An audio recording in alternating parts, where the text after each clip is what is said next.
Jean-Marc, une semaine de repos. Bon, c'est leur question, ça s'adresse à tous les deux. Est-ce qu'une semaine de repos, c'est plus. Enfin, de repos, entre guillemets, pas de compétition, trêve de compétition. Est-ce qu'une semaine de repos, c'est plus compliqué après avoir perdu un match qu'avoir gagné un match? Euh, je veux dire que c'est surtout compliqué de reprendre après une défaite, que ce soit après un repos ou pas repos. Aujourd'hui, on a un constat comptable qui est négatif, avec 2 défaites à la maison de Massy, Grenoble qui nous ont fait du mal. Donc, c'est pas une histoire de vacances ou enfin, de vacances, de semaines de repos. Aujourd'hui, on est en recherche de points. Et on va se déplacer à Rouen, qui est une belle équipe, qui est 7e, je crois, et qui fait un début de saison plutôt positif. Donc, en nous de nous placer dans une équipe qui va essayer de faire un coup dans un club qui est plutôt aujourd'hui dans des états positifs.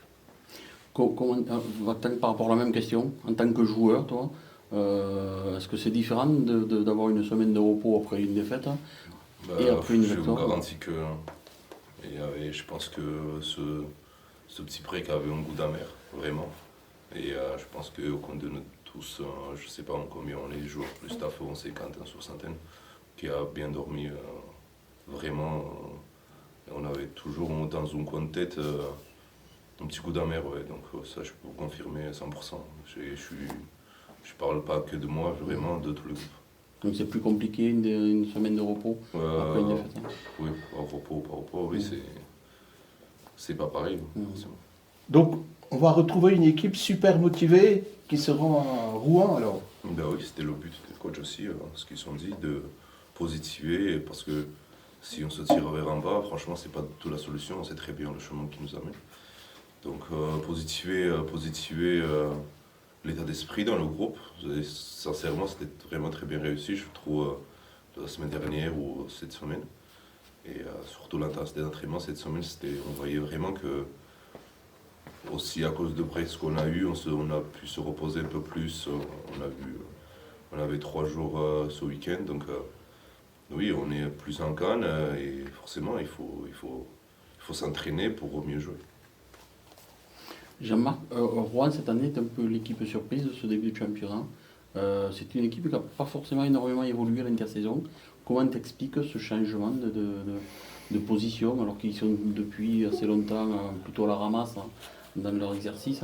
Et là cette année ils sont vraiment au-dessus du lot. On voit une équipe qui est ambitieuse, qui envoie du jeu et qui s'accroche. Tu l'expliques comment toi en tant que coach? La première Et explication, quoi le changement? ouais, la première explication, moi, c'est, je pense, la stabilité. C'est important, surtout dans cette compétition qui est très longue. Donc la stabilité de leur effectif, la stabilité d'un staff. Mais si on reprend un petit peu les quelques mois en arrière de cette équipe de Rouen, ils ont eu au mois de janvier, je crois, si mes souvenirs sont bons, la douleur de perdre leur ouvreur. Et bien sûr que c'est d'ailleurs à la période où nous on y est allé. Mais je crois qu'elle a eu beaucoup de ressources mentales après cette tragédie de se sauver. Et beaucoup d'équipes peut-être ne s'en seraient pas relevées. Donc elle avait montré déjà, cette équipe de Rouen, beaucoup de valeurs humaines en fin de parcours l'année dernière. Et je crois que cette stabilité, cet état d'esprit, qui les a sauvés d'ailleurs l'année dernière,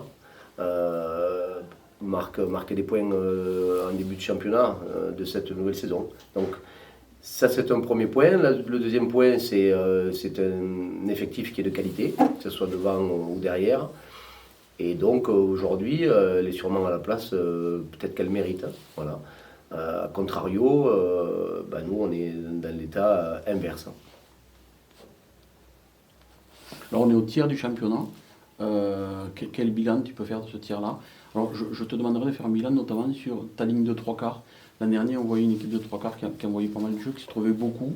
Aujourd'hui c'est un peu plus compliqué, c'est vrai qu'il y a eu énormément de changements dans l'effectif, mais que ce soit devant ou derrière, on trouve que c'est ensemble, enfin des tribunes, après est-ce que c'est une réalité ou est-ce que les joueurs le trouvent, on semble que devant c'est moins compliqué que derrière aujourd'hui. Est-ce que c'est le même bilan que tu fais? Complètement.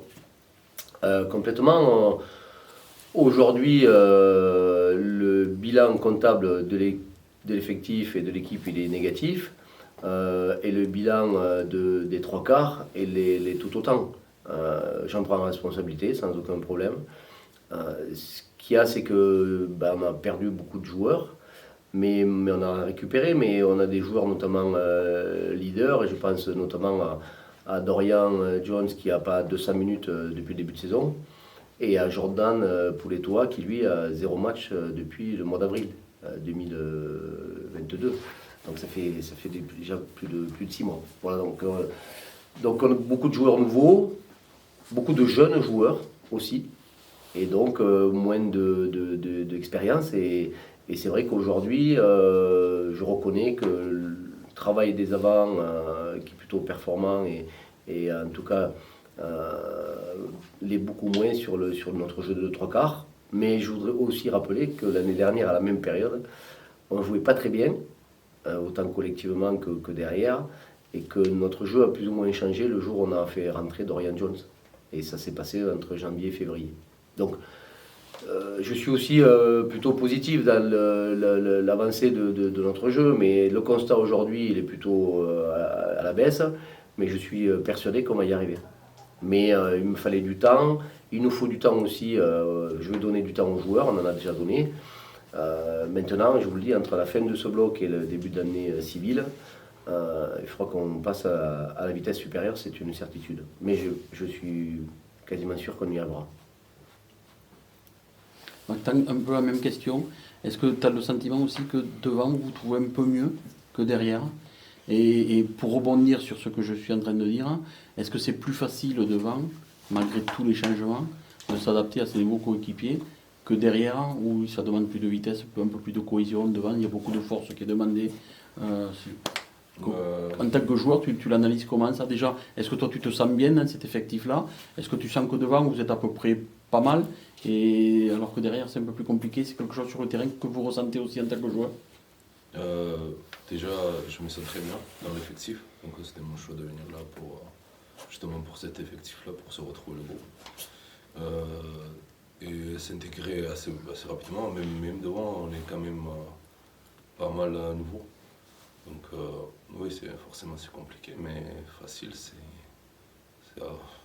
il y en a qui sont du mal à dormir, même ça c'est le trop dur, donc tout est dur, hein, la vie c'est dur, donc il faut accepter, et ça c'est les avants, les trois quarts, c'est un groupe ensemble, on joue tous ensemble, il ne faut pas dire que les avants, on joue mêlée ball et c'est notre sport, et les trois quarts ils jouent derrière, c'est une autre chose, donc c'est compliqué pour tous.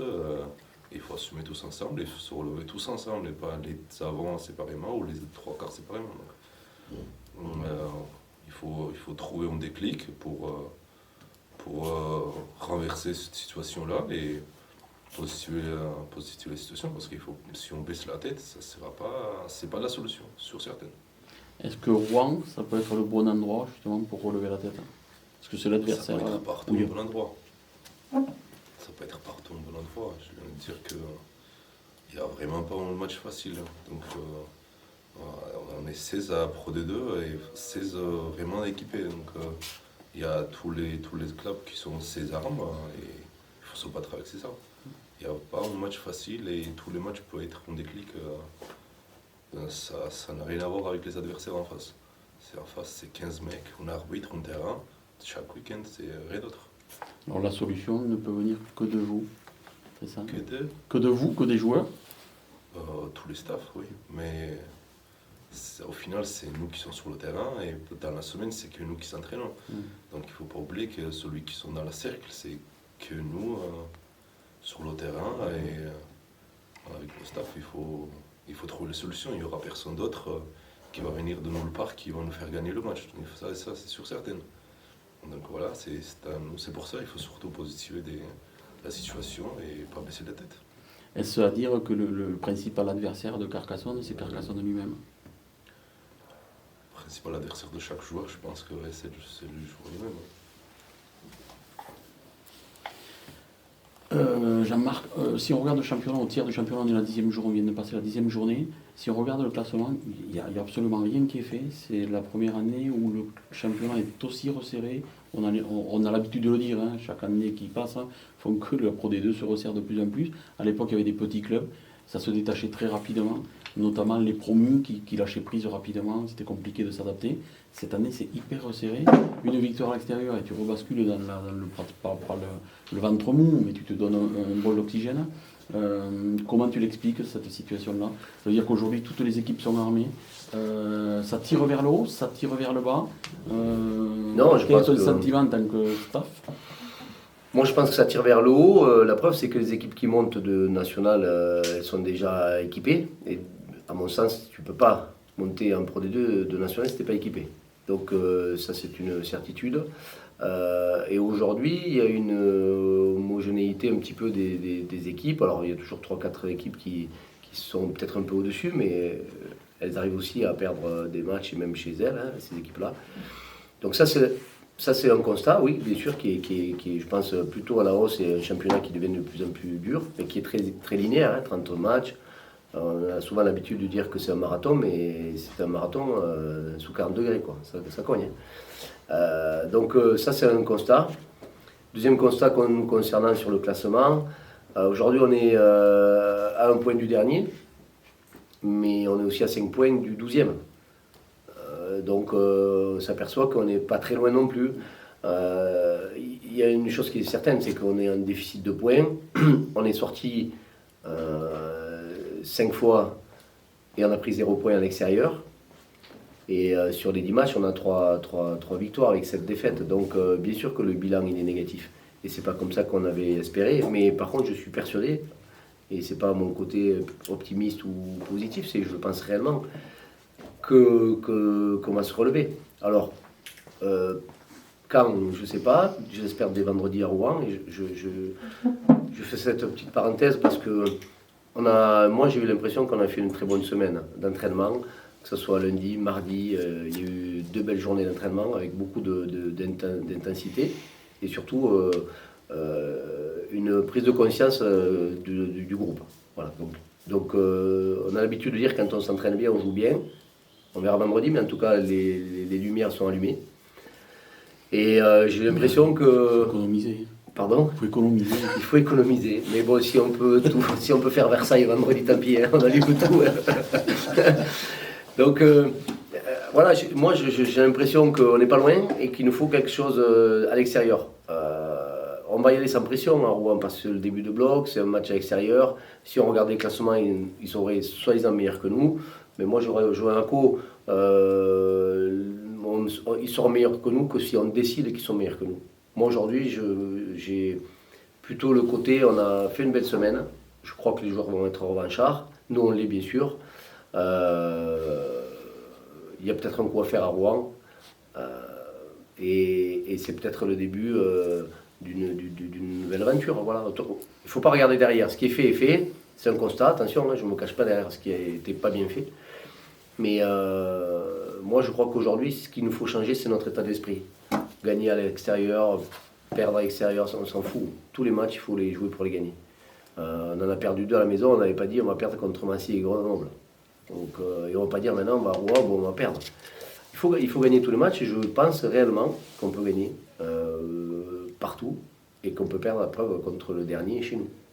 Voilà. Donc aujourd'hui, je le rejoins, notre ennemi c'est peut-être nous, mais notre ennemi le plus fort pour moi c'est notre état d'esprit. Aujourd'hui il faut qu'on soit des rebelles, il faut qu'on soit agressif, il faut qu'on soit vaillant, intelligent, parce que c'est un sport où il faut être intelligent, et surtout montrer une autre image de ce qu'on a montré jusqu'à aujourd'hui.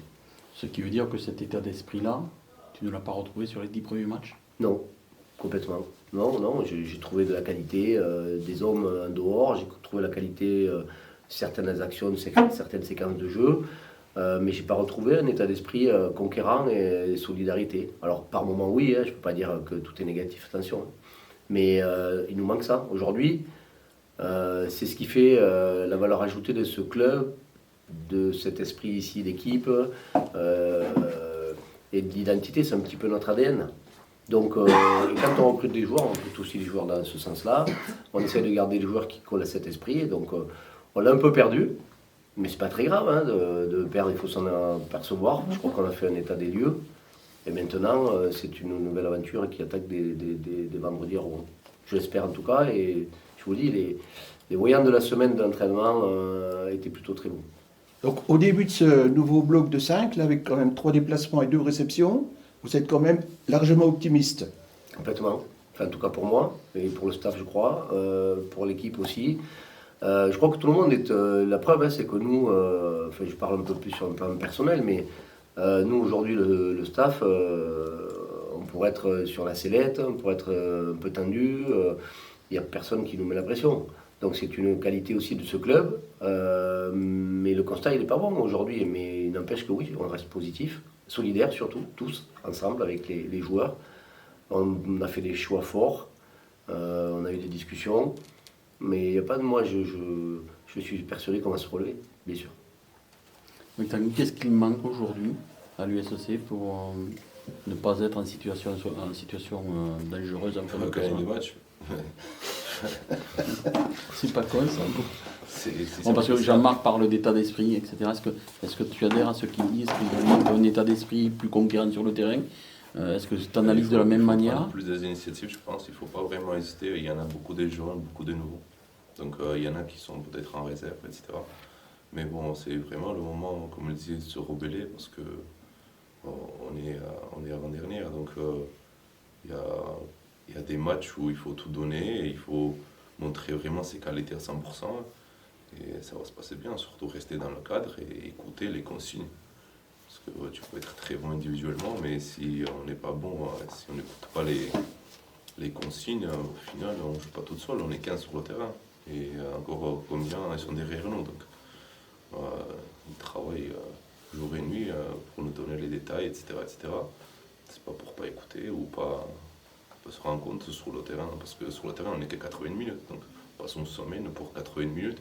Si pendant 80 minutes, on n'est pas conscient de ce qu'on a fait pendant une semaine, là c'est raté, et après on va dire, ah ben, on a raté le match, et c'est grave, au final c'est grave. Donc ouais, il faut se rebeller, il faut montrer l'état d'esprit qu'on a on a quelque chose, on a des armes, vrais outils pour gagner, et on a vraiment, justement, on voit ça pendant toute la semaine. Il faut montrer un peu plus sur le terrain. Tu parles, Jean-Marc, d'état d'esprit, de non-respect de consignes. On entend beaucoup ça depuis le début de la saison. Comment tu l'expliques que les joueurs aujourd'hui sont peut-être moins réceptifs qu'ils l'étaient la saison dernière? Bon, qu'il y a de nouveaux joueurs, peut-être qu'ils n'adhèrent pas de la même manière aux paroles du staff. Comment tu expliques ça? Ou comment tu te l'expliques que les consignes, on dit qu'il faut jouer comme ça, c'est pas respecté? C'est dû à quoi? C'est que tout... C'est dû, pardon, c'est dû au fait qu'il y ait beaucoup de nouveaux joueurs qui arrivent de clubs différents, souvent d'un système différent du nôtre, et il y a un temps d'adaptation, obligatoirement. La deuxième chose, c'est qu'il y a aussi beaucoup de jeunes joueurs, je pense notamment moi derrière, où il y a quand même des... Mais c'est le cas aussi aujourd'hui, je parle des premières lignes, notamment des talonneurs. Après Carbout, deux talonneurs, le numéro 2 et 3, enfin, sans parler de hiérarchie, ont 20 ans.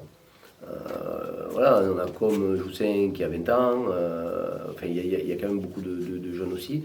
Donc ça, c'est le premier point. Le deuxième point, c'est que quand tu es en manque de confiance et que tu ne gagnes pas, comme c'est le cas pour nous, j'ai l'impression que les joueurs essayent aussi de sauver un petit peu la patrie individuellement en se disant, parce qu'on ne reproche pas aux joueurs la volonté de bien faire. Sauf que peut-être trop bien vouloir faire dans un moment où on n'est pas en phase et on n'est pas sur les bons rails. Finalement, c'est la prise d'initiative individuelle qui prend le dessus. Et finalement, c'est un sport où la prise d'initiative, elle est bonne du moment où tu restes dans le cadre. Mais là, c'est souvent des prises d'initiative individuelles qui sortent du cadre. Obligatoirement, l'initiative individuelle plus le sortie du cadre, tu dérapes. Tu fais hors sujet.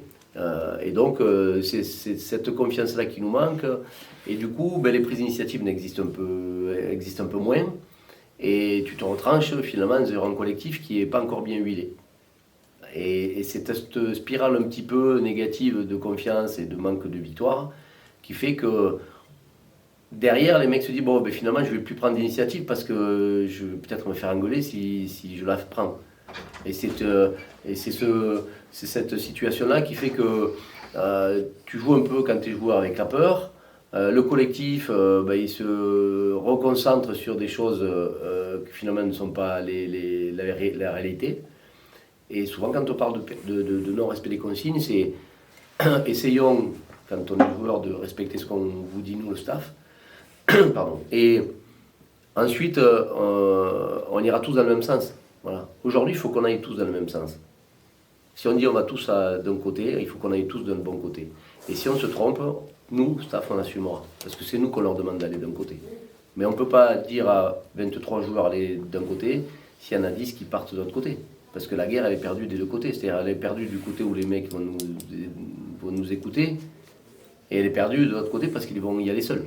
Voilà. Donc, aujourd'hui, c'est la réalité. Enfin, c'est mon sentiment. C'est que il faut qu'on retrouve un esprit de solidarité. Il faut qu'on mette en place ce qu'on met nous en place parce que nous, c'est notre boulot et qu'on a l'impression qu'on ne se trompe pas non plus tout le temps quand on donne des consignes stratégiques. Et puis après, on va y arriver. C'est pour ça que je vous dis tout à l'heure, on va y arriver. On va y arriver, mais il ne faut pas que les joueurs sortent du cadre. Il y a un cadre, on y reste et on va y aller à fond. Voilà. Mais aujourd'hui, on ne peut pas monter dans le bus et que comme on monte dans le bus, il y en a qui montent dans la voiture. C'est pas possible. Voilà, donc tout le monde va monter dans le même bus, là c'est en l'occurrence dans le train, et on ira à Rouen avec des intentions collectives. Et ça, pour ça que je suis plutôt optimiste sur le match de vendredi. Alors tu parlais de joueurs importants qui n'étaient pas là, tu as parlé de Dorian Jones et de Jordan Puletua notamment. Dorian Jones jouait ses 2 derniers matchs et il est sorti avant la fin du match contre Grenoble. Quel a été le motif de cette sortie-là? Il ne répondait pas aux attentes, il ne rentrait pas dans le cadre, il n'était pas encore totalement à 100%. Donc ouais, c'est ça, c'est qu'il n'est pas totalement guéri et qu'on y a mis un peu de pression pour rentrer, mais on avait l'impression qu'il était aussi, pourquoi pas, l'homme de la situation, je ne sais pas si c'est la situation, mais qui était apte et capable d'eux. Et puis, passant les minutes, un peu de fatigue, un peu moins d'habitude de temps de jeu, on a préféré le sortir pour faire rentrer des joueurs plus frais et plus en forme. Voilà. Il y a pas de, il y a bien sûr des choses stratégiques qui n'ont pas des fois été respectées. Ça fait, mais si on donne aussi un petit peu de tolérance à ça. Donc, non, c'est juste qu'il manque de temps de jeu obligatoirement. Et on le sait, c'est un sport où si tu joues pas, tu n'es pas en forme. C'est un sport qui ne demande pas, il demande de plus haut niveau, je parle, au niveau dessous peut-être, mais en tout cas de haut niveau, le niveau professionnel, il ne demande pas d'à peu près physique. Il faut être en forme pour jouer au rugby. Tu peux pas être bon et jouer au rugby au haut niveau si tu n'es pas en forme. Aujourd'hui, tu le considères combien de pourcents de ses capacités? Dorian, Oui. à 70. Et les 30, c'est le mental qui va récupérer. Parce qu'il y a une partie physique, bien sûr, mais il y a la partie mentale. Moi, je suis persuadé qu'un joueur qui est moins bon, s'il a envie de tout attaquer, de tout défendre, de tout être très agressif, être le meilleur, cette lacune qu'il a sur un pourcentage de physique, il le récupère avec son mental. Voilà. Il y a une compensation. Donc aujourd'hui, non, je pense qu'on est sur les bons rails là, pour vendredi.